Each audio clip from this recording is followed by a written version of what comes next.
Dikarenakan sempat ada permasalahan dalam proses pembebasan lahan, maka proses penyelesaian proyek flyover skip akhirnya harus mundur 6 bulan dari target awal akhir tahun 2023, kini menjadi pertengahan tahun 2024.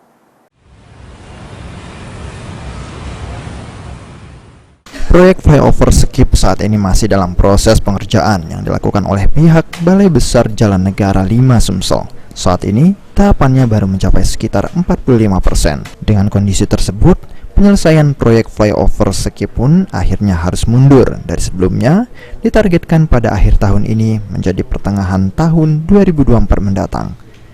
Mundurnya penyelesaian proyek flyover skip ini karena sebelumnya sempat alami kendala dalam proses pembebasan lahan. Namun kini, seluruh tahapan pembebasan lahan sendiri akhirnya telah selesai.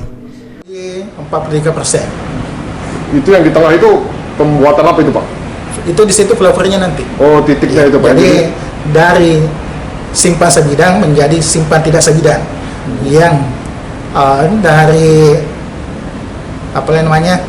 Basuki Rahmat ke Sukamto itu kan dia akan naik nanti menjadi flyover. Nanti yang dibawanya dari yang PB ke angkatan 66 itu tetap sama dengan Flyover skip ini sendiri dilakukan sebagai upaya mengurangi kemacetan yang selama ini terjadi di kawasan tersebut, khususnya saat jam-jam sibuk. Firman Hidayat, PAL TV.